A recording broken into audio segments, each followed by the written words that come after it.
Discipline మారిపోయినటువంటి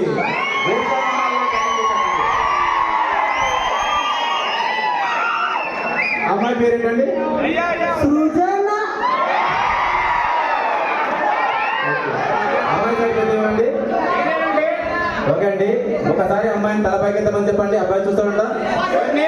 అమ్మాయికి కొంచెం తల పైకెత్తమనమ్మా.